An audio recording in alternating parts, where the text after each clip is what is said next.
Buat kalian yang sudah memiliki kamera dan lensa, tentunya akan sedikit lebih mudah dalam belajar fotografi. Sebenarnya dengan satu lensa saja kalian sudah bisa belajar fotografi dengan efektif ya.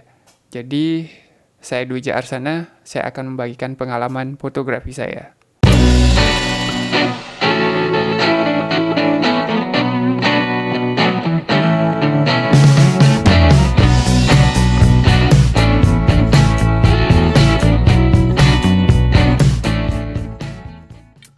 Mungkin ada yang berpikir bahwa belajar fotografi itu atau Anda sedang melihat teman-teman atau melihat di internet bahwa belajar fotografi itu kalian menggunakan lensa ini, lensa ini, lensa ini gitu.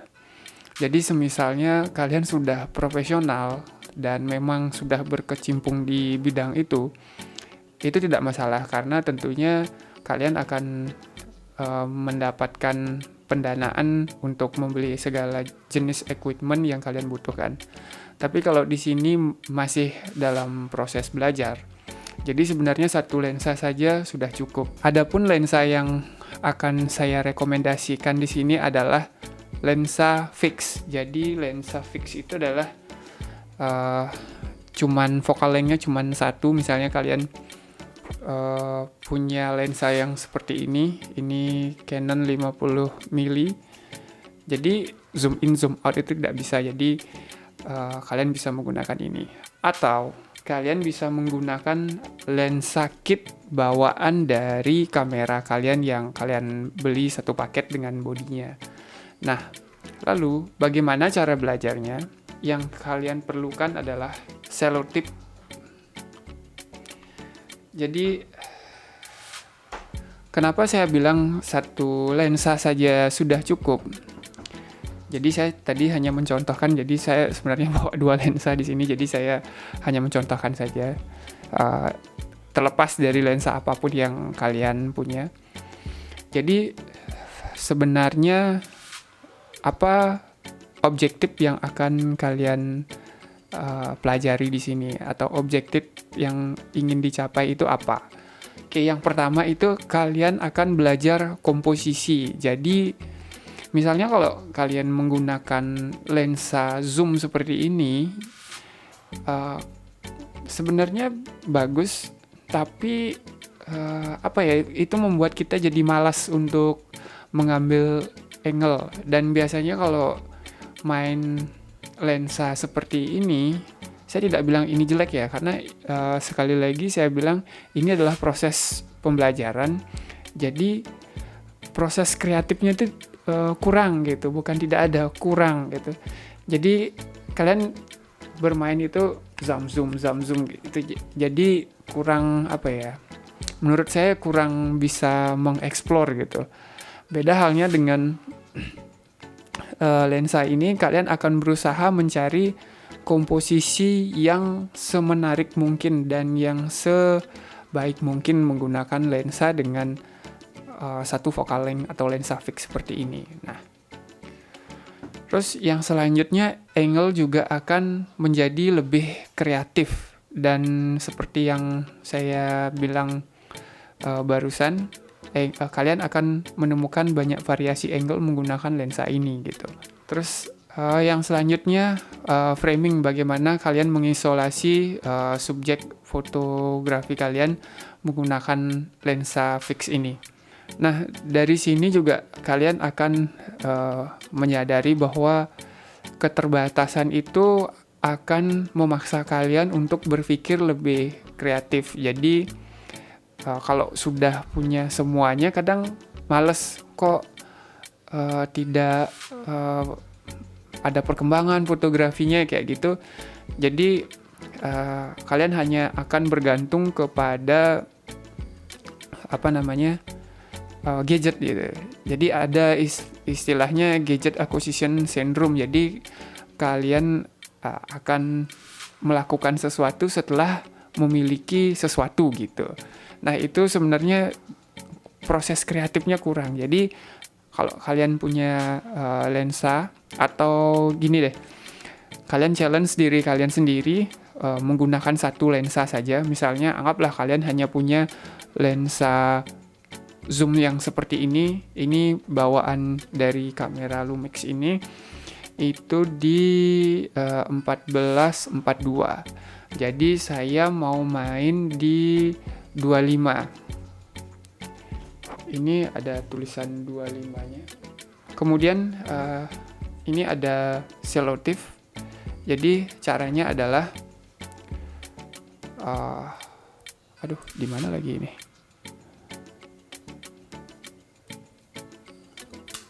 Kalian buka seperti ini. Kemudian kalian potong. Saya akan hanya mengajarkan ini ya. Nah, di sini ada ring untuk focal length-nya. Kalian selotip saja seperti ini.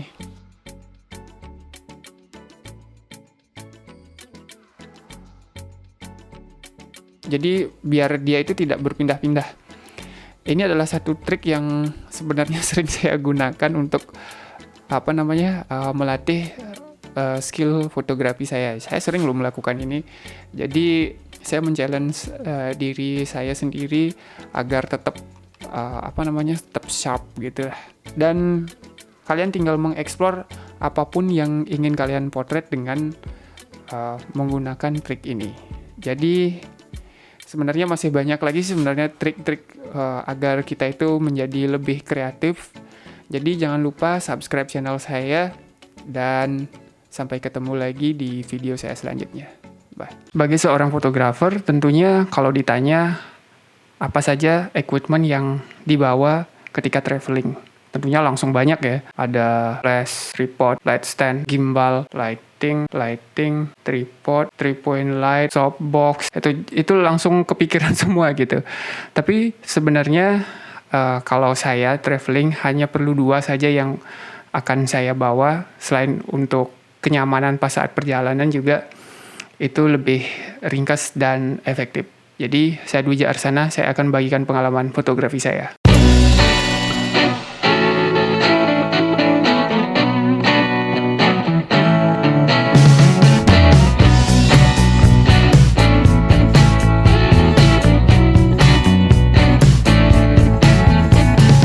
Senang sekali saya bisa hadir lagi di vlog saya kali ini. Jadi seperti yang tadi saya sampaikan, memang kalau ditanya kalau traveling bawa apa aja gitu.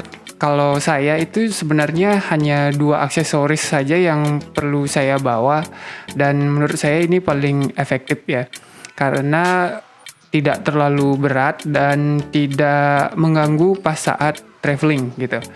Jadi 2 benda tersebut adalah, yang pertama itu ada lighting. Jadi mungkin pas saat traveling di daylight lah gitu, kita tentunya sudah tercukupi dengan cahaya matahari gitu. Tapi ada di suatu titik yang memang cahaya matahari itu tidak sampai ke lokasi yang ingin kita potret. Karena dalam fotografi itu tidak ada yang pasti ya, jadi kita selalu berpikir kemungkinan terburuknya seperti apa gitu. Terus yang kedua itu adalah tripod. Jadi untuk menstabilkan gambar, kadang saya ini sering sekali ngambil foto dengan handheld. Tapi ada di beberapa case itu, misalnya framingnya sudah bagus, komposisi sudah bagus, ternyata dia shaky gitu. Padahal yang saya lihat di layar monitor itu kan kecil itu tidak terlihat shaky yang tipis-tipis itu gitu. Bisa diselesaikan dengan tripod. Jadi selain dia juga tidak terlalu berat dan tidak makan tempat, jadi bisa masuk ke tas kamera juga. Jadi sangat membantu lah menurut saya gitu. Sebenarnya cuma 2 itu aja sih sebenarnya yang saya sering bawa aksesorisnya selain kamera ya, lensa dan bodinya gitu. Seperti yang saya sampaikan tadi, dalam situasi motret itu kita nggak tahu apa yang akan terjadi gitu. Jadi banyak hal-hal yang berkaitan dengan fotografi yang ingin saya share. Jadi jangan lupa subscribe channel saya, dan ingat, seni itu tidak menurun tapi menular, jadi tetap motret saja.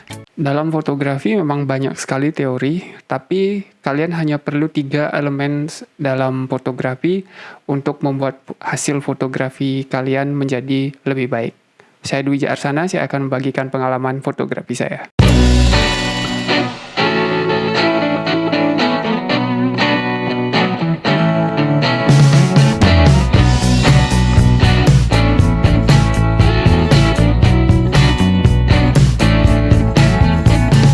Teman-teman banyak yang lagi belajar fotografi ya, sedangkan kalian juga bingung harus mulai dari mana. Namun sebenarnya kalau lebih difokuskan lagi, sebenarnya 3 elemen dasar yang bisa kalian pelajari ini sangat sederhana dan mungkin dieksekusi dalam berbagai genre fotografi ya. Oke, elemen yang pertama itu adalah lighting. Jadi lighting itu menurut saya yang paling krusial ya, karena dalam fotografi semua itulah tentang cahaya. Bagaimana cahaya itu berinteraksi dengan subjek fotografi kita dan memberikan mood, tekstur, dan dimensi juga berdasarkan lighting ini gitu. Yang kedua adalah subjek fotografi kalian. Nah, kalian harus benar-benar memahami di saking banyaknya objek yang ada, tapi kalian harus memilih dengan detail subjek fotografi kalian. Karena fotografi juga adalah seni melihat. Selain cahaya yang saya bilang tadi, seni melihat itu juga perlu dilatih. Dan yang terakhir yang tidak kalah penting dari 2 sebelumnya itu adalah komposisi. Jadi untuk belajar tentang komposisi ini, yang pertama kali kalian bisa lakukan adalah dengan simplicity. Jadi keep it simple as possible gitu. Tetap yang penting balance. Balance dalam artian tidak harus di tengah ya. Balance itu antara elemen satu dengan elemen lainnya itu saling mendukung, jadi tidak berat sebelah timpang gitu. Kemudian yang masih di komposisi, yang pertama itu dalam komposisi ada simplicity, kemudian balance, yang selanjutnya itu adalah space. Space ini juga akan memberikan kesan lega dan luas, jadi kayak memberikan nafas gitu, jeda untuk mata itu melihat. Nah, banyak lagi hal-hal yang berkaitan dengan fotografi, jadi jangan lupa subscribe channel saya. Dan ingat, seni itu adalah praktek, jadi tidak ada seni itu menurun, yang ada menular. Jadi tetap motret aja. Sekarang kita memang berada di tengah-tengah crowd yang membuat kita selalu berinovasi ya, termasuk di dalamnya itu adalah fotografi. Nah, saya Dwi Arsana, saya akan membagikan pengalaman fotografi saya.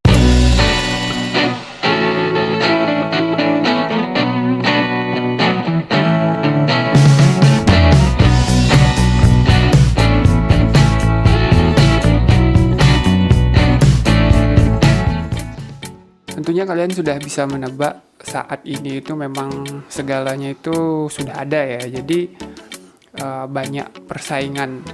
Kalian bisa cek lah sendiri apa yang tidak ada pesaingnya, tapi justru itu yang membuat kita semakin terpacu ya. Fotografi juga demikian, jadi fotografi itu banyak orang yang berminat tapi tidak dilanjutkan karena ya itu nggak serius, cuman sekedar aja gitu.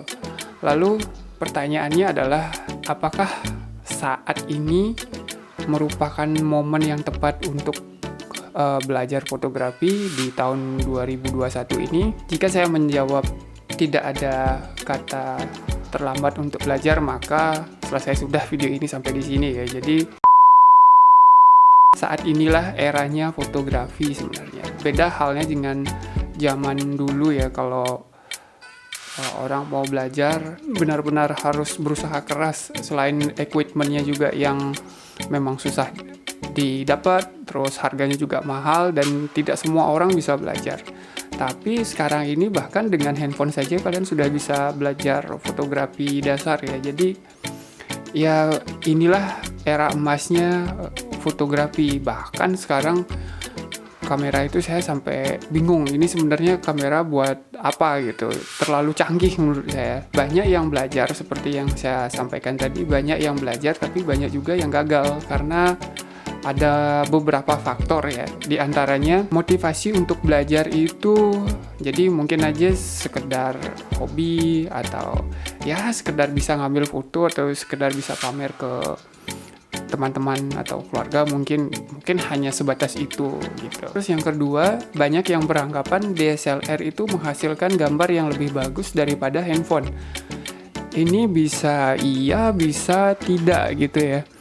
Jadi apa istilahnya? Beauty plus. Nah, di kamera itu tidak ada fitur beauty plus gitu ya, yang bikin motret orang tuh langsung kulitnya jadi smooth, terus bisa bikin muka lancip tirus gitu. Itu nggak bisa. Jadi itu memang bukan untuk itu gitu. Jadi bahkan di kampung saya lihat banyak yang kameranya lebih bagus daripada saya, padahal cuman buat foto-foto iseng aja gitu. Beruntung banget ya mereka. Selanjutnya adalah peruntukan. Nah, peruntukan ini yang saya maksud, mereka mau belajar fotografi ini untuk apa gitu? Apakah memang hobi, atau memang untuk bisnis, atau memang untuk karir kedepannya gitu? Karena ya itu, kalau tanpa motivasi juga susah ya untuk belajar fotografi. Jadi ya ada nggak ada ya sudahlah gitu. Bukan masalah besar gitu pemikirannya. Yang saya sedikit worry juga itu adalah misalnya orang ngambil foto dengan kamera yang super mahal, tapi dia sendiri juga nggak tahu itu buat apa. Sedangkan di dunia profesional, setiap momen itu sangat berharga gitu. Jadi kita itu benar-benar berhati-hati sekali untuk meng-capture momen gitu, karena semua itu tidak bisa direncanakan ya. Beda kalau memang itu ya direncanakan gitu. Fotografi itu yang profesional ya, kita ngambil foto tujuannya itu jelas. Jadi misalnya kita mau motret gelas ini mau buat apa gitu, apakah untuk di katalog atau buat di iklan atau buat di sosial media atau mau dibuat poster gitu. Jadi benar-benar spesifik. Dan kalau misalnya kalian tidak punya hal-hal yang seperti itu, maka kalian tidak akan punya standar. Karena untuk mengambil foto yang memiliki kualitas itu ada standarnya gitu. Jadi standar yang dimaksud ini adalah sesuai dengan peruntukannya. Misalnya saya punya klien, saya mau fotonya kayak gini ya gitu. Jadi di situ juga fotografer akan berpikir keras, ini gimana caranya menghasilkan gambar yang seperti ini gitu. Meskipun sudah beberapa kali dilatih dengan case yang sama, tapi belum tentu penanganannya bisa sama gitu. Itu yang saya maksud dengan peruntukan atau tujuan dari foto tersebut. Nah, yang selanjutnya itu adalah melewati fase post production namanya. Jadi saya di sini ngomongin apa yang telah saya lalui. Jadi memang ketika ngambil foto itu memang pasti akan selalu ada fase post production. Misalnya nih mengcrop, terus menghilangkan sesuatu yang memang di lapangan tidak bisa dihindari gitu. Sebagai contoh, tembok retak. Padahal sudah akan difoto, tapi ya kita tidak bisa nyuruh engineering untuk membereskan itu dalam 1 hari selesai. Cara yang tercepat adalah ya kita lakukan di post production. Nah, hal-hal yang kayak gitu tuh bukan dosa ya, bukan dosa. Jadi tanpa mengabaikan estetik dan tujuan kita, tapi kita juga berusaha seefektif mungkin gitu. Jadi menurut saya editing foto itu bukan sesuatu hal yang hina ya atau tabu ya. Jadi sudah sah-sah saja gitu, tapi sesuai dengan peruntukannya. Nah, jadi begitulah kenapa banyak yang berpikir bahwa belajar fotografi di tahun 2021 ini mungkin ada ya yang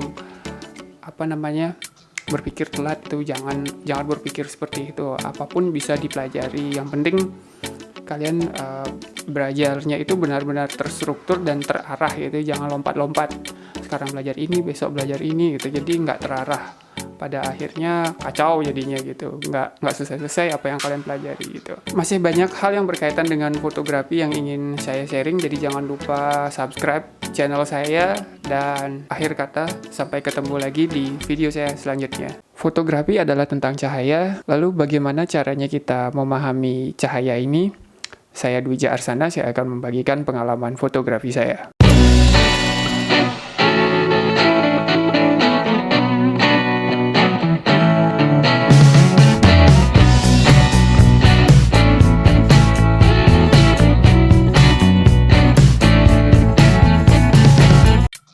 Senang sekali saya bisa kembali lagi di video tutorial ini.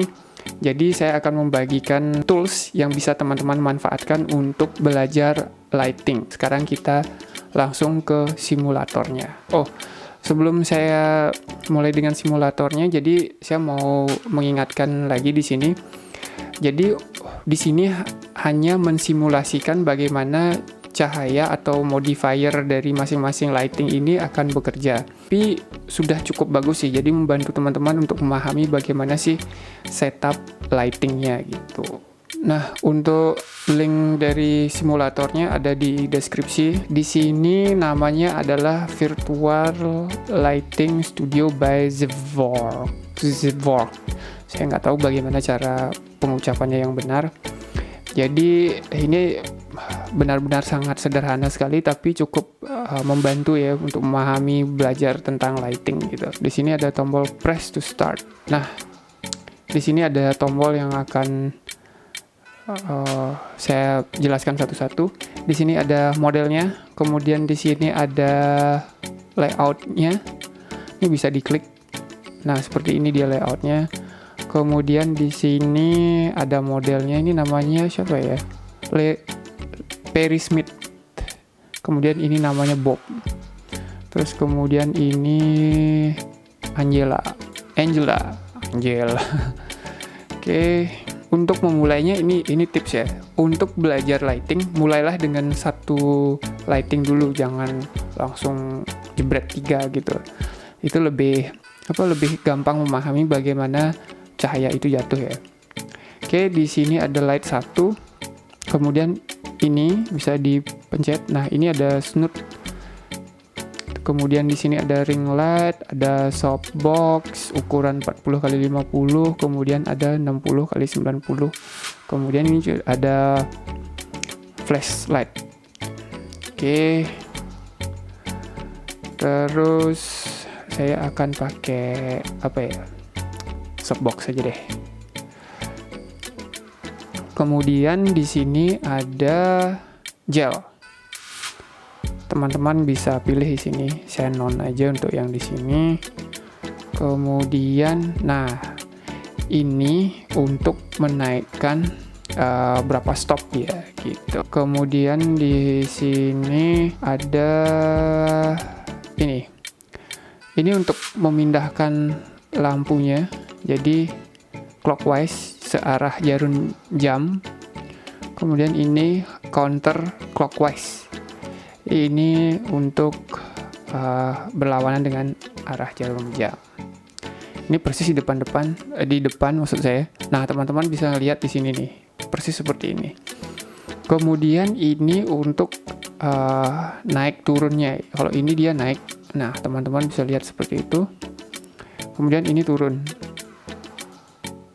Nah, seperti itu. Kemudian ini untuk jaraknya seberapa dekat dengan model dan seberapa jauh dengan model. Di sini akan muncul 1 meter, kemudian 2 meter gitu. Kemudian di sini ada settingan lampunya, teman-teman bisa gunakan. Nah, selanjutnya adalah saya mau coba ditambahkan lighting. Saya mau taruh di sebelah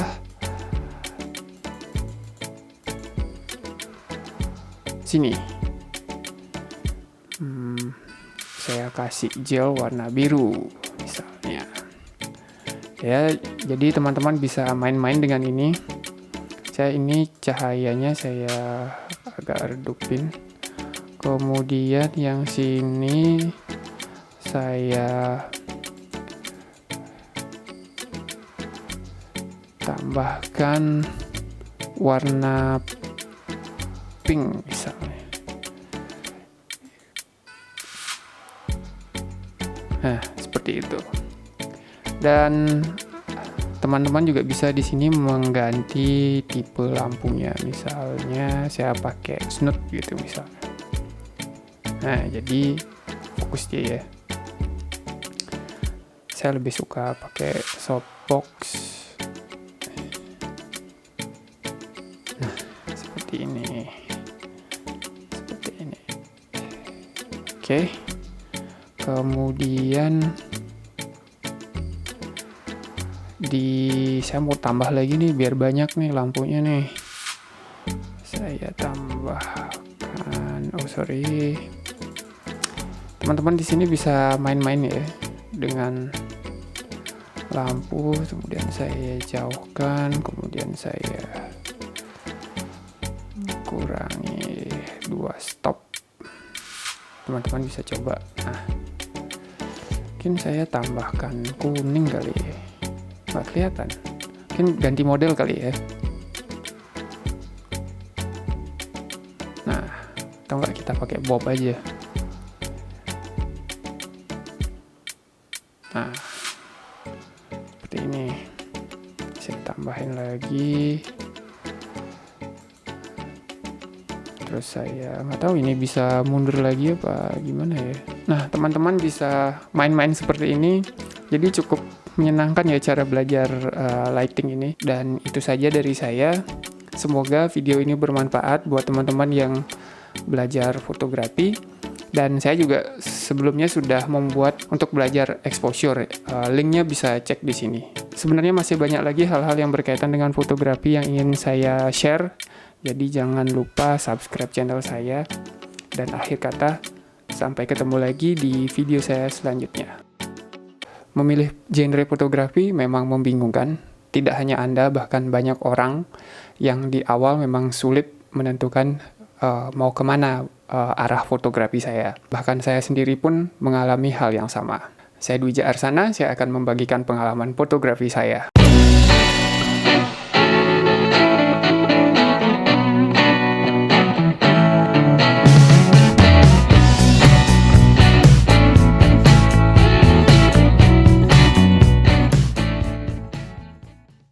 Mungkin di awal-awal karir sebagai seorang fotografer atau Anda yang baru memulai menjadi seorang fotografer itu berpikir bahwa Anda harus bisa mengambil semua objek foto atau semua genre fotografi. Buat kalian yang memang serius menekuni dunia fotografi, menentukan equipment, budget, dan aksesoris apa saja yang akan dipakai itu berawal dari genre fotografi ini. Dalam genre fotografi ini memang ada beberapa equipment yang bisa digunakan untuk beberapa area, dan ada juga memang fotografi yang memerlukan equipment yang sangat-sangat spesifik. Yang pertama itu adalah wedding fotografi. Jadi seperti namanya, wedding fotografi itu lebih ke seni mengabadikan momen orang yang sedang melakukan pernikahan. Jadi beda dengan pre-wedding atau sejenisnya. Jadi di sini eventnya itu mulai dari awal sampai akhir itu adalah tugas seorang fotografer untuk mengabadikan momen tersebut. Bedanya adalah dalam dunia wedding fotografi ini ada beberapa scene yang memang di setting. Jadi tidak seolah-olah itu seperti settingan, tapi memang di setting gitu. Jadi kayak candid seperti itulah. Itu memang stylenya wedding fotografi ya. Jadi bagaimana momen tersebut dibuat sedramatis mungkin. Yang kedua itu adalah event fotografi. Nah, event fotografi ini lebih ke kegiatan ya. Jadi memang fotografer itu berada di tengah-tengah kegiatan yang memang tidak bisa di-set. Misalnya ada orang bikin acara kawinan lah gitu. Jadi mungkin ada orang makan, orang lagi bersulang, atau orang lagi joget-joget, kayak gitu-gitu, itu diambil momennya. Jadi lebih ke momen yang memang tidak di set. Beda dengan wedding fotografi, itu ada beberapa scene yang memang sengaja di set agar terlihat dramatis. Yang ketiga itu adalah portrait fotografi. Jadi dari judulnya saja sudah ketahuan portrait, jadi lebih ke profile ya. Profile seseorang bisa jadi presiden, guru, atau teman, pokoknya profile lah gitu. Bisa juga masuknya itu ke grup atau keluarga, dan boleh dikatakan baby born yang kayak gitu-gitu, bayi yang baru lahir tuh sekarang lagi tren kan menjadi objek foto, itu juga masuk ke dalam portrait fotografi. Yang keempat adalah produk fotografi. Nah, pokoknya semua yang berupa produk itu bisa masuk ke dalam produk fotografi. Dan bahkan food fotografi pun masuk ke dalam produk, karena sebagai contoh, restoran misalnya produknya itu ya berupa makanan, jadi dia masuknya ke produk makanan gitu. Yang kelima adalah fine art fotografi. Nah, fine art ini bisa berupa apa saja ya subjeknya, jadi dia itu lebih ke menonjolkan sisi lain atau seninya lah. Seperti yang teman-teman tahu, maksud saya fine art fotografi ini memang lebih ke seni murni ya. Jadi di situ kita tidak bisa menilai foto itu bagus atau jelek, tapi itu memang khusus untuk ditujukan kepada orang-orang yang memang pecinta seni gitu. Dan biasanya fotografi jenis ini ada kurator yang akan menilai foto tersebut, menceritakan tentang apa, nilainya berapa, ya seperti itulah pokoknya. Dan fotonya itu biasanya dijual berupa print. Jadi memang sudah dicetak dan sudah dibingkai, dan kualitas cetaknya pun memang cukup tinggi ya, karena di situ banyak spesifikasi yang memang harus miliki oleh fine art photographer ini gitu. Yang keenam itu adalah fashion fotografi. Jadi ini lebih banyak bekerja dengan model dan agensi, jadi sangat spesifik ya.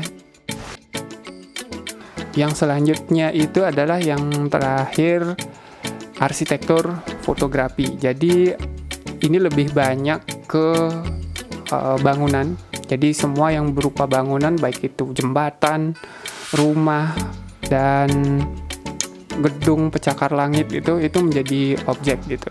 Proses pengambilan foto untuk arsitektur fotografi ini memang cukup panjang dan lama ya prosesnya. Terus banyak melibatkan editing dan sebagainya di post production.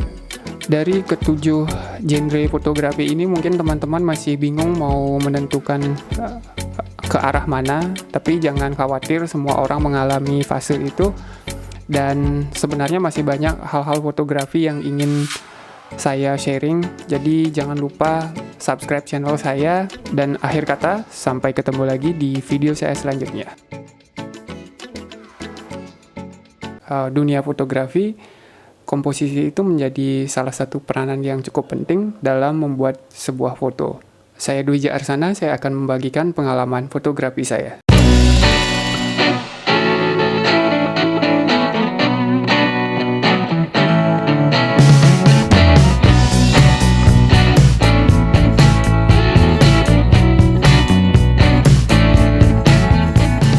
Biasanya, dalam dunia fotografi, ketika kita akan mengambil foto di lapangan, kita tidak akan pernah tahu apapun kesulitan yang akan kita hadapi. Di beberapa pengalaman saya, meskipun saya sudah mengetahui lokasi foto tempat saya syuting, itu pasti selalu saja ada kendala-kendala yang memang di luar kendali kita. Namun bukan berarti tidak bisa kerjakan. Nah, dalam dunia fotografi mungkin teman-teman sudah banyak yang tahu tentang rule of third dalam mengatur komposisi. Tapi buat teman-teman yang masih baru belajar fotografi mungkin tidak sesederhana itu ya, menempatkan subjek di titik-titik yang sudah teman-teman tahu lah gitu. Itu tidak sesederhana itu, meskipun kita sudah menerapkan beberapa rule seperti golden ratio mungkin, atau rule of third lah yang paling sederhana, tapi masih belum bisa maksimal. Nah, di sini saya ingin sharing beberapa tips agar kemampuan teman-teman untuk mengimprovisasi komposisi bisa lebih baik lagi gitu. Nah, dalam komposisi rule of third ini ya, kita ambil yang secara umum saja, diperlukan yang namanya keseimbangan. Jadi subjek dengan objek yang ada di sekitarnya itu benar-benar harus seimbang. Jadi tidak ada yang satu mendominasi terus yang satu ada tapi seolah-olah tidak memberikan pengaruh terhadap subjek fotografi kita gitu. Nah, memang ini perlu latihan, jadi banyak-banyak berlatih gitu intinya. Terus yang selanjutnya itu adalah cobalah untuk merubah angle. Karena biasanya ketika kita melihat satu angle secara terus-menerus, biasanya kita akan terpaku di situ saja. Cobalah untuk mengamati beberapa sudut dari subjek fotografi kalian. Ya, mungkin kalian akan terkejut ada angle-angle yang sangat unik biasanya yang bisa kalian temukan gitu. Cobalah untuk merubah angle. Foreground juga penting, karena apa? Biasanya yang baru-baru belajar fotografi itu lebih banyak main di background ya, bokeh mania gitulah gitu. Tapi ada baiknya coba teman-teman bisa masukkan foreground ke dalam komposisi apapun yang teman-teman pakai. Itu mungkin akan lebih memberikan kesan dinamis atau kedalaman ruang yang kalau istilahnya berdimensi fotonya, jadi dan menjadi lebih dinamis. Yang selanjutnya itu adalah space kosong. Jadi memang sebagai fotografer kadang kita bermain dengan yang namanya space. Jadi space ini ibaratnya teman-teman bisa membayangkan space kosong itu sangat penting. Ketika teman-teman mengetik pesan atau di mana, bayangkan teks yang teman-teman ketik itu tidak ada spasinya gitu. Tentu nilai keterbacaannya juga akan berkurang, bahkan kemungkinan orang yang membaca pesan kita itu akan sulit dimengerti gitu. Jadi itu juga berlaku di dalam fotografi. Mainkan space kosong ya, biar istilahnya foto kita juga bisa punya kayak semacam nafas gitu ya, ada jedanya gitu. Dari semua komposisi yang ada di dunia ini yang mungkin sudah teman-teman tahu, rule of third, kemudian golden ratio, kemudian golden triangle dan masih banyak lagi, itu sebenarnya hanya teori. Jadi tetap kalian harus melatih sense atau rasa dari seni itu sendiri. Jadi memang harus sering dilatih. Jadi seni itu tidak ada yang namanya seni turunan ya. Jadi nggak ada. Yang ada itu adalah seni itu harus dilatih, melatih rasa. Saya jadi ingat dengan quote-nya Bapak Darwis Triadi. Jadi dia sering mengatakan fotografi itu adalah tentang rasa. Saya sangat setuju dengan itu. Dan masih banyak lagi sebenarnya tips dan trik yang berkaitan dengan fotografi yang ingin saya share.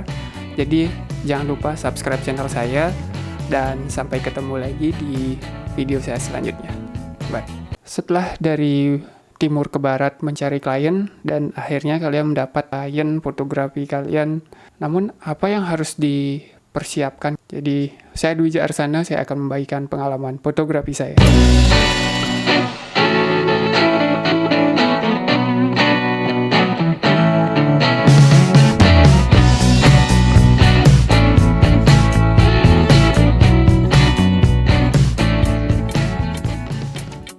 di zaman pandemi ini memang mendapatkan klien itu agak susah ya.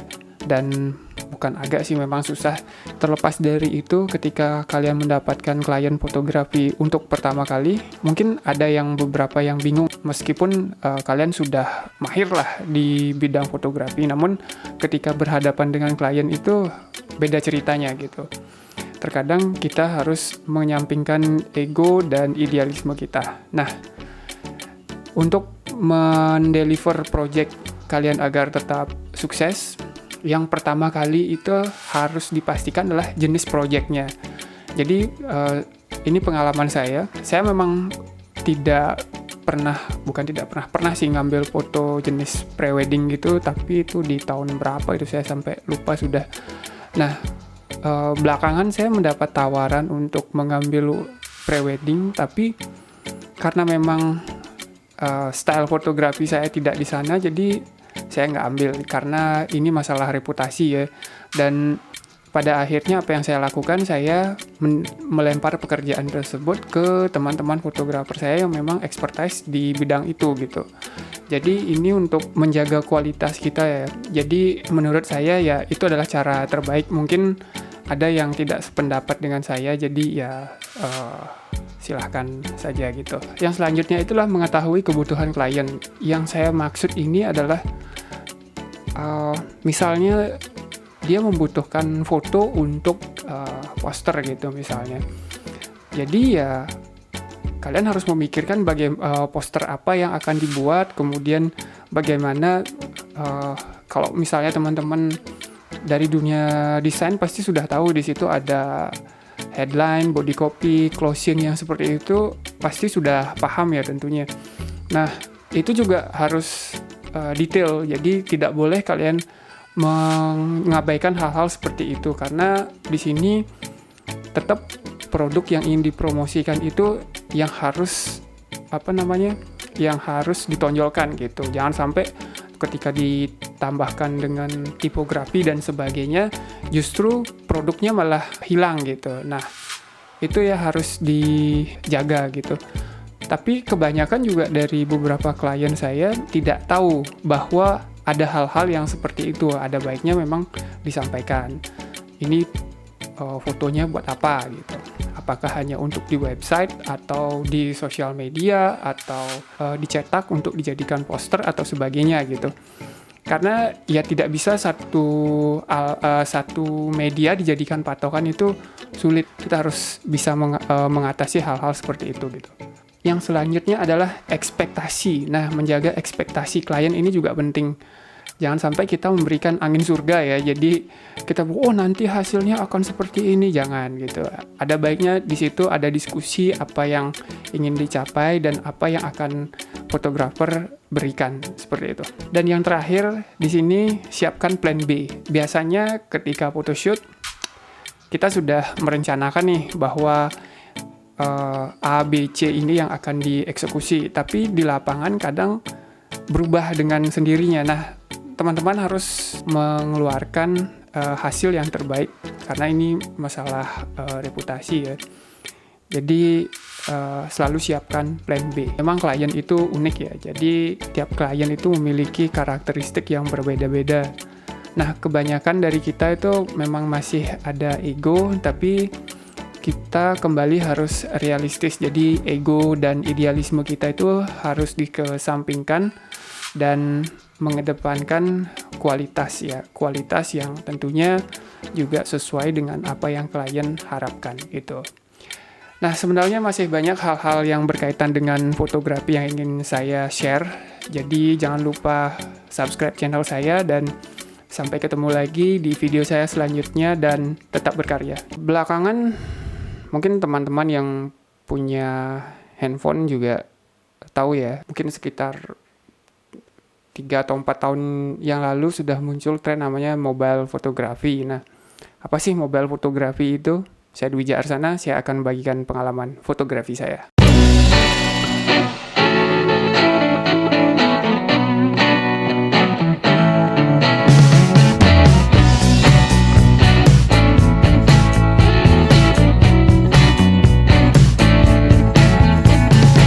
senang sekali saya bisa hadir lagi di dunia ini. Dunia. Jadi seperti yang saya sampaikan tadi. Nah, sebenarnya apa sih mobile fotografi ini? Konsepnya adalah sama saja dengan teori-teori fotografi, tapi di sini menggunakan handphone. Jadi tanpa mengurangi rasa hormat dan sebagainya, basicnya itu adalah fotografi. Jadi kalau saya lihat memang justru mobile fotografi ini merupakan salah satu genre yang menurut saya keterbatasannya banyak. Kenapa saya bilang seperti itu? Pertama, kita tidak bisa menggunakan manual mode. Bisa digunakan kecuali kalau menggunakan aplikasi mengatur kamera secara manual. Tuh. Atau memang jenis handphonenya itu sudah memiliki yang namanya pengaturan secara manual untuk kameranya. Terus yang kedua, resolusi dari handphone ini kecil. Kalau misalnya teman-teman mau nyetak ukuran besar, menurut saya akan sedikit pecah kali.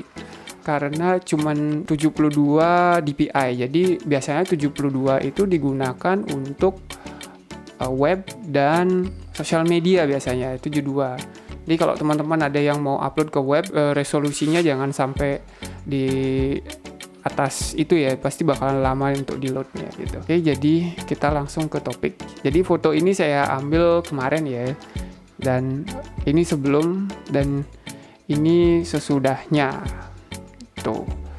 Jadi seperti yang saya sampaikan tadi, memang resolusinya kecil. Jadi ini adalah metadata bawaan dari kamera handphone saya. Ini kamera modelnya, kemudian aperturnya itu ada di 1,8. Terus cahaya yang masuk pasti bakalan banyak. Tapi perlu diingat, ini sensor handphone itu cuma segede biji jagung ya. Jangan bukan berarti f1,8 ini sama dengan di DSLR, jadi beda gitu. Kemudian shutternya 1/400, ISO-nya 20, exposure bias 0, focal length-nya itu 4 mili, terus meteringnya spot. Perasaan saya nggak ada mengganti-ganti ini, emang bisa diganti ya? Nggak tahu lah pokoknya. Terus focal length-nya itu di 28 mm gitu. Itu ya. Oke, itu. Nah, ini kemudian dimensinya 3000 kali 4000.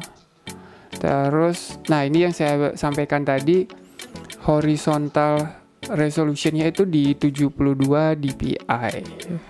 Sudah tahu kan maksudnya? Jadi buat teman-teman yang biasa nyetak foto pasti udah tahu nih yang 72 sama 300. Pengalaman saya kalau untuk nyetak itu biasanya yang digunakan itu 300 resolusinya. Tuh. Nah, kita kembali ke topik foto ini. Nah, di sini kemarin saya jalan-jalan jadi menemukan sebuah lokasi foto, bukan sebuah sih. Jadi memang nggak sengaja aja gitu. Terus ngelihat si tupai yang ini. Kemudian saya ambil beberapa shot. Tuh, ada beberapa shot, kemudian saya gabung di sini. Nah, terus setelah itu yang perlu diperhatikan dalam mobile fotografi ini adalah komposisi. Kembali lagi ke komposisi. Jadi komposisi is king ya, karena kita tidak bisa bermain dengan manual mode. Mungkin bisa kalau teman-teman pakai software yang tadi saya bilang. Terus yang saya lakukan adalah saya saya mengedit warnanya jadi biar lebih menarik lah gitu. Kemudian saya enhance lagi biar satuannya juga tidak terlalu ngeblend dengan warna kayu. Kemudian saya tambahkan di noise-nya gitu. Dan satu lagi yang ingin saya sampaikan, dalam mobile fotografi itu yang terpenting selain komposisi adalah lighting. Ini paling krusial ini. Jadi ini juga bisa melatih kalian untuk belajar komposisi, terus cahaya yang baik itu bisa dilakukan dengan handphone. Nah, sebenarnya banyak lagi hal-hal yang berkaitan dengan fotografi yang ingin saya share. Jadi jangan lupa subscribe channel saya dan tetap motret aja gitu, tetap praktek. Halo semuanya, bertemu lagi di video saya. Jadi kali ini saya mau sharing tentang waktu terbaik atau cahaya terbaik apabila kalian menggunakan handphone untuk fotografi kalian.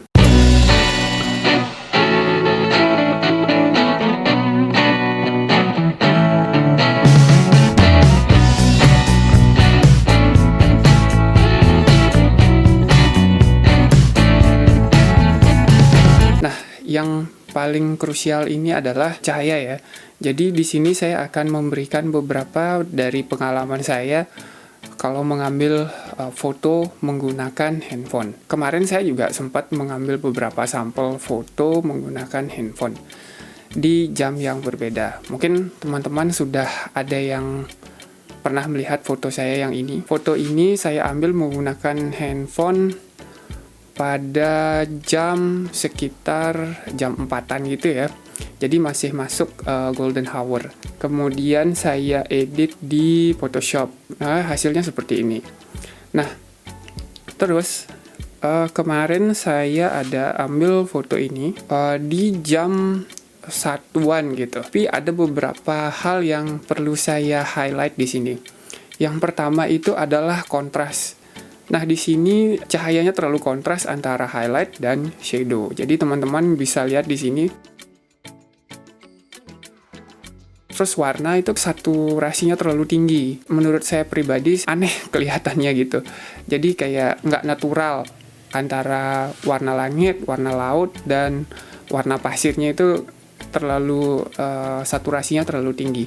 Mungkin bisa diakali dengan editing, tapi saya di sini merasa agak buang-buang energi. Jadi misalnya kalau teman-teman traveling ada kesempatan untuk mengambil foto jam segini, mending digunakan waktunya untuk istirahat atau menikmati alam aja gitu. Jam yang terbaiknya itu adalah mulai jam 6, batasnya itu sampai jam 9 untuk di pagi hari. Itu yang menurut saya spotnya itu masih oke lah gitu. Kalau di atas itu udah nggak karuan-karuan cahayanya gitu. Nah, terus untuk sore itu di antara jam 4-an sampai ya matahari tenggelam lah gitu. Pastikan waktunya itu sudah tepat. Apabila cahaya matahari itu sudah maksudnya sudah terlalu strong atau cahaya itu harsh ya orang bilang ya. Jadi terlalu tajam. Kecuali kalau misalnya agak-agak mendung itu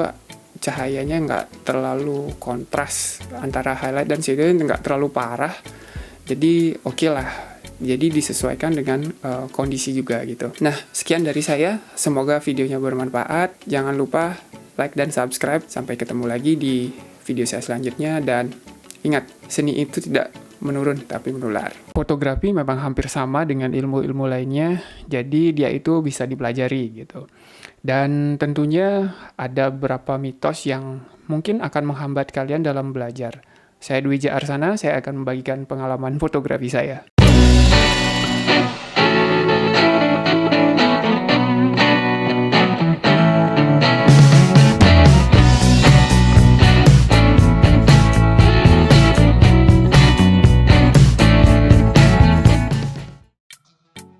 Senang sekali saya bisa buat konten lagi untuk kali ini. Jadi mungkin buat para penggemar fotografi dan yang baru belajar fotografi, tentunya pernah mendengar beberapa mitos-mitos yang menghambat kalian dan akhirnya memutuskan untuk tidak menggunakan kamera kalian. Nah, jadi ini sangat kontradiktif ya. Jadi kalau mau belajar tapi takut make peralatannya, ya sama aja bohong gitu. Nah, namun kali ini saya akan membagikan beberapa mitos seputar fotografi yang mungkin pernah kalian dengar. Oke, saya mulai dari yang pertama, itu adalah masalah shutter count. Shutter count ini memang paling klasik ya, jadi bahkan saya dulu pun sampai takut untuk menggunakan kamera karena mendengar mitos ini. Jadi dibilang bahwa shutter count itu ada umurnya gitu. Bukan shutter count-nya, shutter unitnya itu ada umurnya. Jadi dihitung berdasarkan shutter count. Jadi sampai saat ini pun tidak ada yang bisa memastikan berapa ribu jepretan yang bisa didapat sampai benar-benar shutter unitnya rusak gitu. Selanjutnya itu adalah kamera semakin mahal menghasilkan foto semakin bagus. Ini nggak ada ya. Jadi untuk menghasilkan foto yang bagus itu ditentukan oleh fotografernya. Kalau ada yang berpikiran seperti itu, selamat membakar uang untuk membeli kamera yang paling mahal. Yang selanjutnya itu adalah editing.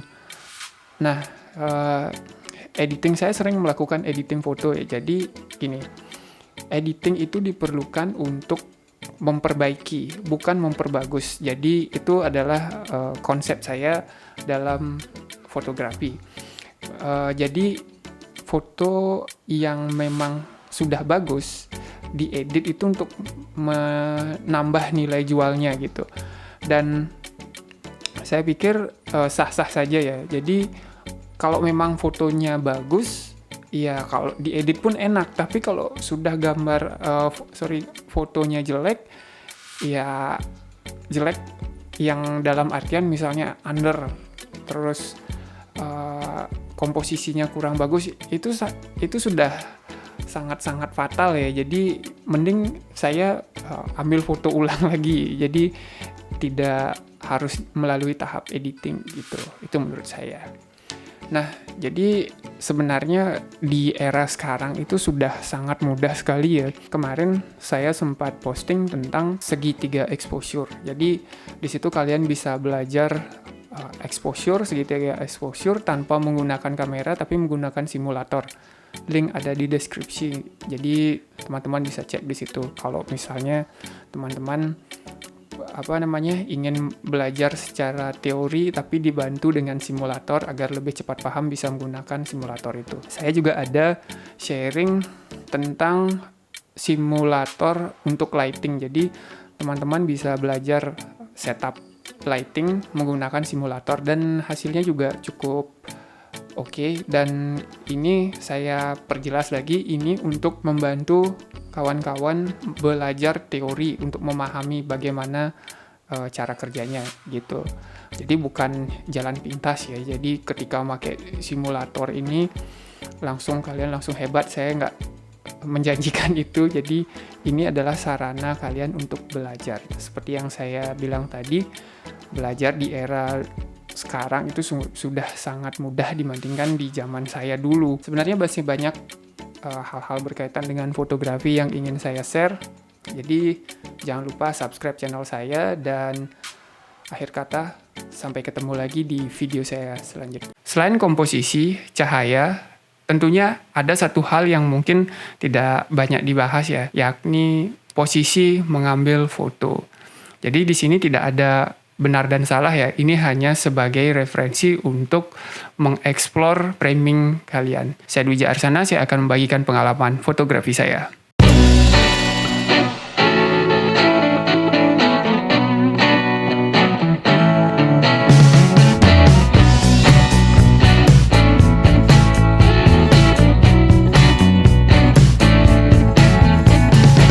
Senang sekali saya bisa hadir lagi di video saya kali ini. Jadi saya mau sharing tentang posisi dalam mengambil foto.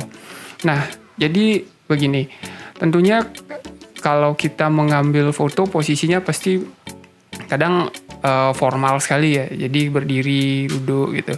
Namun sebenarnya ada yang posisi-posisi ekstrim itu justru menghasilkan framing yang kadang unik gitu.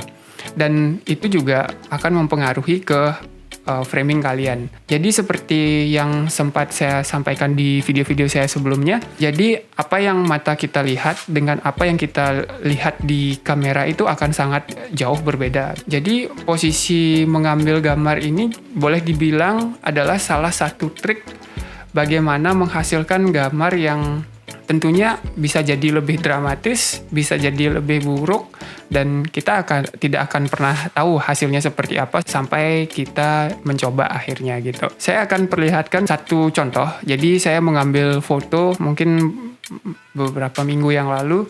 Jadi saya mengambil foto menggunakan handphone. Kita langsung saja di sini. Nah, di foto ini saya ngambilnya biasa aja, jadi posisinya seperti ini.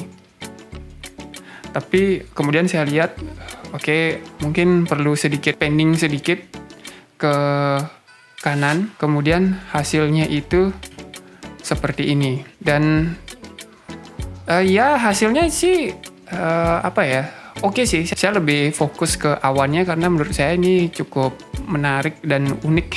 Jarang-jarang saya ketemu awan seperti ini. Nah, kemudian saya masih berpikir ini masih ada kesempatan untuk mengambil dari posisi yang berbeda gitu. Nah, saya coba ambil dengan ground yang lebih dominan, tapi hasilnya juga menurut saya kurang ya. Jadi agak aneh komposisinya jadinya gitu. Terlalu banyak space. Beda halnya kalau misalnya ini buat iklan, kemudian di bawahnya ada teks atau sejenisnya, mungkin komposisi ini akan berguna ya. Nah, saya coba lagi untuk men-tilt ke atas seperti ini, dan di sini awannya lebih dominan. Saya suka dengan frame ini, tapi saya ingin mengeksplor lagi. Jadi di sini proses foto ini terserah kita. Lagi pula di sini ini untuk kepuasan pribadi ya. Dan saya coba lagi dengan angle yang berbeda. Jadi posisinya itu agak turun sedikit. Jadi tidak saya tilt gitu. Jadi tetap posisi datar begini.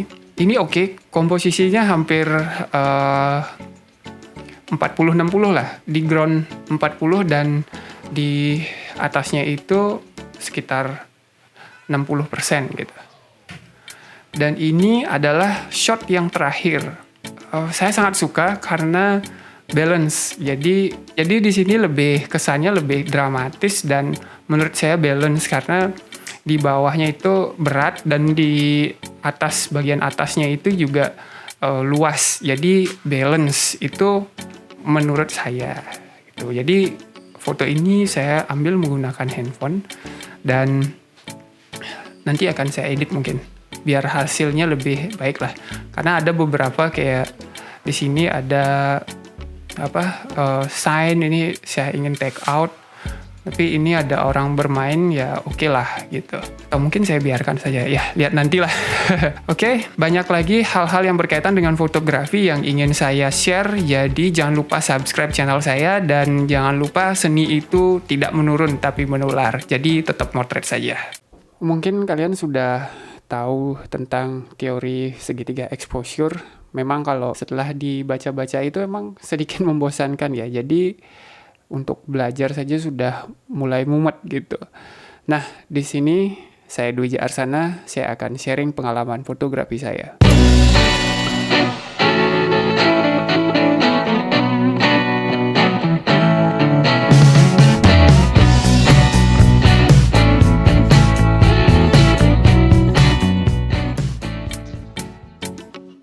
Di sini saya akan memberikan beberapa cara untuk belajar exposure, meskipun teman-teman belum punya kamera tapi pengen nyoba gitu. Gimana sih exposure itu bekerja, segitiga exposure itu bekerja. Dan di sini saya akan memberikan link untuk menggunakan simulator. Nah, link ada di deskripsi, silahkan dicek. Jadi di sini ada 3 simulator yang akan saya gunakan. Kurang lebih cara kerjanya sama, tapi ada memang salah satu favorit saya, dan perlu diingat ini bukan sponsor ya. Jadi ini memang murni karena pengen sharing aja gitu buat teman-teman yang mau belajar fotografi, jadi bisa lebih mudah memahami teori fotografi ini. Oke, kita langsung saja ke sini. Oke, yang pertama itu adalah exposuretool.com namanya. Ini bagus tapi sedikit berat webnya. Nah, di sini ada shutter, ada aperture, dan ada ISO sensitivity. Jadi tingkat sensitivitasnya. Kemudian misalnya di sini teman-teman ingin memprioritaskan shutter, ingin mengambil momen yang freeze gitu, yang cepat gitu. Misalnya saya gunakan seperti ini, dan ini saya biarkan, dan ini ISO-nya saya naikkan. Nah, jadi setiap settingan yang berbeda-beda ini, ISO, aperture, dan shutter speed itu biasanya akan punya efek samping. Bukan hanya obat ya yang punya efek samping, tapi ini juga punya efek samping. Misalnya kalau di sini saya pakai ISO yang sangat tinggi, maka akan muncul noise. Ya, kurang lebih seperti itulah. Ini exposure tool, cuman di sini tidak ada light meternya. Jadi kita lanjut ke selanjutnya, Andreas Image. Di sini ada light meter sebelah sini. Kemudian di sini ada shooting mode-nya, teman-teman bisa lihat di sini. Dan di sini ada shutter speed, ada aperture, ada ISO. Di sini ada light meter, teman-teman bisa perhatikan. Ini ada tanda panah ke atas ini ada exposure yang bagus ya. Terus saya mau coba main ke shutter speed ya. Jadi semakin besar dan cahaya semakin sedikit yang masuk gitu. Jadi agar dia itu tetap ada tengah-tengah, teman-teman bisa mainkan di sebelah sini. Ini tergantung lensa ya. Besar kecilnya nilai f ini tergantung lensa teman-teman gitu. Terus efeknya adalah belakangnya itu semakin blur. Tuh. Jadi ini sudah di tengah-tengah. Di sini tidak ada istilah yang baku ya. Jadi tergantung kebutuhan dari teman-teman. Kalau misalnya teman-teman lebih membutuhkan freeze, ini yang harus dipertahankan, sedangkan yang F dan ISO-nya ini yang dimainkan gitu. Oke, lanjut yang ketiga. Di sini saya tidak disponsori oleh Canon, jadi ini hanya saya ingin ngasih tahu cara belajar exposure biar lebih menyenangkan gitu. Kalau di sini dia lebih interaktif ya toolnya. Jadi ini salah satu favorit saya. Kalau di sini kan ada aperture. Aperture itu f ya, bukaan lensanya itu. Kemudian ada shutter, kemudian ada ISO. Misal saya mau mengambil nge-freeze movement dari baling-baling ini, maka yang saya mainkan adalah shutter speed. Anggaplah saya main 1/4000 second gitu. Maka di sini akan muncul simulasi movementnya. Kemudian sebelah sini ini adalah depth of field-nya atau kedalaman gambar. Kemudian ini adalah tingkat noise-nya yang sebelah sini, yang gambar orang ini gitu. Saya mau coba. Jadi saya mau nge-freeze momennya. Itu kemudian aperture-nya ini under exposure nih, sorry. Nah, ini ada di tengah-tengah, jadi dia lebih interaktif ya. Saya misalnya, dan ada suara, lihat di sini tercapture ya. Oke, saya ulang lagi. Sekarang saya mau menangkap motion dari baling-baling ini. Jadi saya turunkan. Teman-teman bisa lihat di sini. Ini adalah movementnya. Kemudian ini agak agak sih sangat over ini. Jadi saya korbankan aperturnya gitu. Nah, teman-teman bisa lihat di sini. Ini benar-benar sampai nggak kelihatan ya. Jadi begitulah cara kerjanya. Misalnya saya cuman mau mau ngambil bokeh gitu, dan beberapa movement mungkin tidak terlalu banyak ya. Nah, anggaplah sih gitu.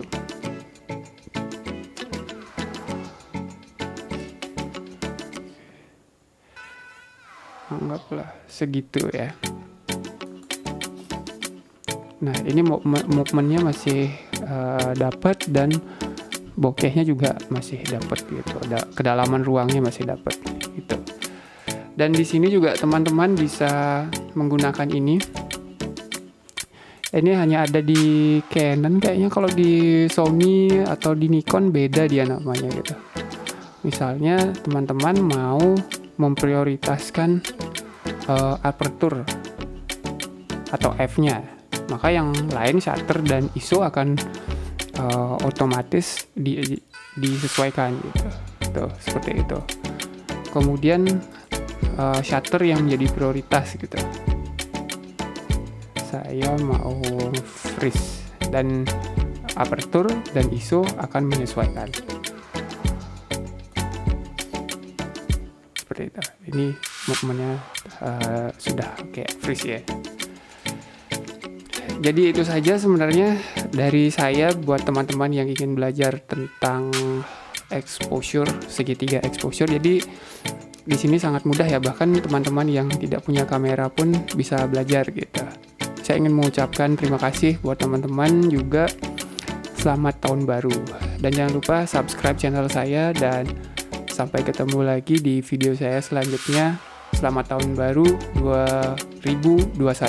Sukses. Di antara tahun 2010 dan 2011, pertama kali saya membeli lighting untuk fotografi itu adalah ini. Dan saat ini masih bisa saya pergunakan. Saya Dwi Arsana, saya akan membagikan pengalaman fotografi saya.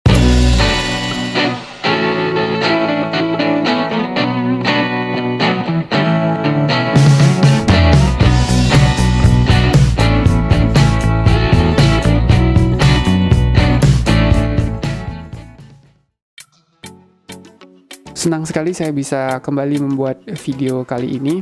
Jadi saya mau sharing di sini seperti yang saya sampaikan tadi. Saya membeli speedlight ini di tahun 2010-2011. Jadi ada beberapa keuntungan yang memang saat itu saya pikir ini adalah investasi yang cukup jangka panjang gitu. Dalam artian bisa mengerjakan project dalam waktu yang cukup panjang. Begitulah kira-kira. Nah, adapun yang paling saya suka itu adalah dia itu kecil, jadi ringkas, bisa masuk ke dalam tas gitu. Yang kedua itu adalah power. Jadi ini guide number-nya itu di 58 ya. Jadi cukup terang untuk kebutuhan fotografi saya. Terus yang selanjutnya itu adalah dia itu bisa dimodifikasi. Jadi teman-teman kalau misalnya punya softbox bisa juga digunakan. Sekarang itu sudah banyak yang jual softbox untuk speedlight dan harganya juga affordable sekarang. Terus yang selanjutnya itu adalah powernya bisa dikontrol, itu dia. Jadi bisa disesuaikan dengan kebutuhan dari fotografi teman-teman. Dan yang tidak kalah penting adalah off camera flash. Itu yang paling penting. Awal mula saya membeli speedlight ini adalah tujuannya itu. Jadi karena saya suka strobis dulu, untungnya sampai sekarang masih suka. Jadi off camera flash ini sangat-sangat kita bisa bermain gitu, bisa bereksperimen. Sebenarnya masih banyak lagi hal-hal yang berkaitan dengan fotografi yang ingin saya sharing. Jadi jangan lupa subscribe channel saya, dan sampai ketemu lagi di video saya selanjutnya.